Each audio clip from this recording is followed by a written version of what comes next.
The restaurant felt too hushed for what I was about to do. Forks chimed against plates.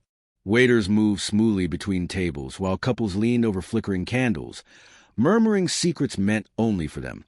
My heart hammered so loudly it seemed like everyone should hear it. But they didn't.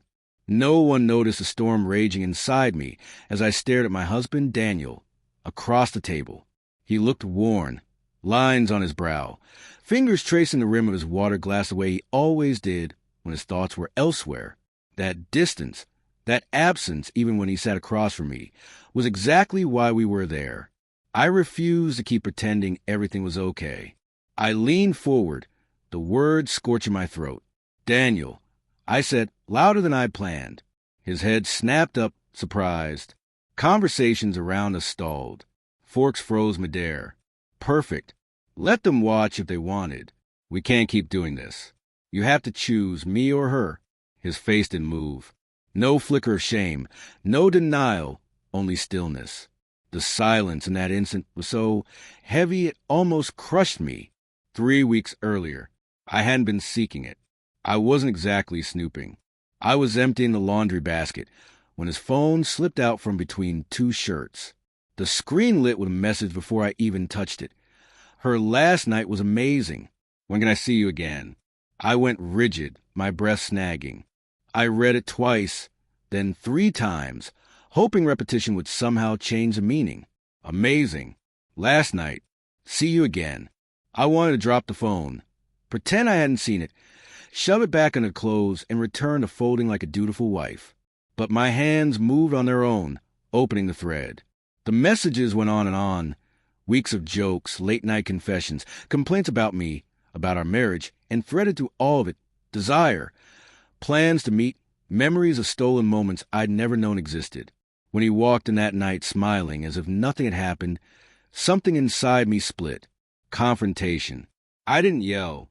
I didn't fling the phone at him. I waited. I watched him. The way he began staying out later, how he flinched when I asked innocuous questions, how he started placing his phone face down on the table. One night I finally asked, "Who is she?" He froze like I'd pulled the ground out from under him. Then he shook his head, somehow pitying. "Emily, don't do this." "Don't do what?" My voice quavered. "Don't confront you. Don't ask why my husband's phone is full of messages from another woman." His silence spoke louder than any confession. The ultimatum. I should have ended it then. Any person with pride would have walked away. But I didn't. I loved him. Or maybe I loved the man he used to be. The one who left notes in my car, who kissed me awake on Sunday mornings. I told myself that if I fought hard enough, I could pull him back. That's why I brought him to the restaurant.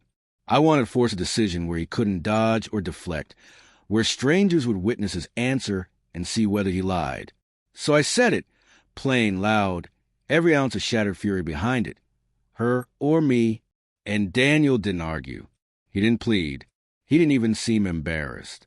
He simply picked up his keys from the table, slipped a few bills beneath his glass, and stood. No words, no hesitation. He walked past me, past the stunned waiter, past the couple who'd been staring, out the door, out of the restaurant, out of my life. Aftermath. For a long time I couldn't move. My chest burned like a fire had been lit inside me, and all I could do was sit, staring at the empty chair across from me. The waiter hovered, awkward, asking if I needed anything.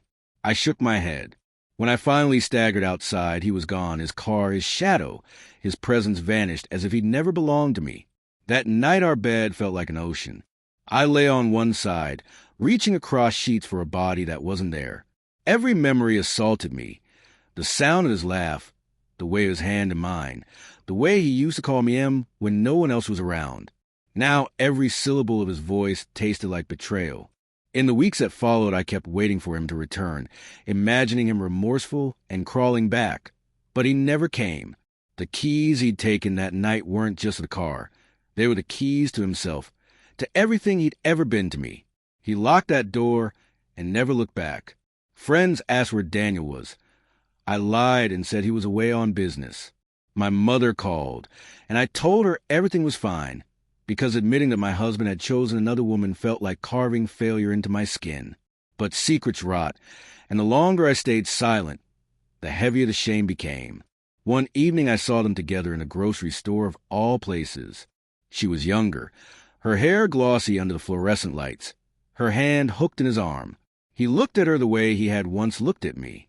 When his eyes met mine across the aisle, he didn't flinch. He only tightened his hold and walked away. Reflection. I replay that restaurant night endlessly. The ultimatum, my desperate wish for him to fight for me, to prove I meant something. Instead, his silence answered every question I've been afraid to ask. Did he ever love me? Or was I just a chapter he'd finish with? Maybe the cruelest part wasn't the betrayal itself, but that when faced with it, he didn't think I was worth the effort of lying.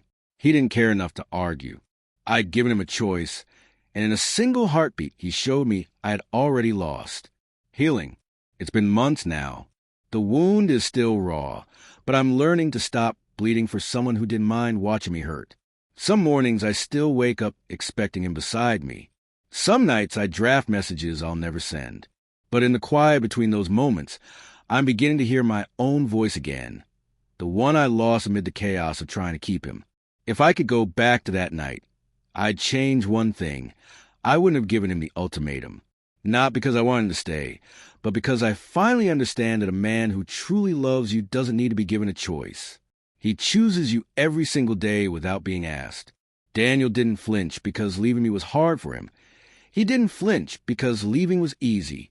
For me, living without him has been the hardest thing I've ever done. And yet, each day it gets a little easier because sometimes the most painful ending is the only way to actually begin again.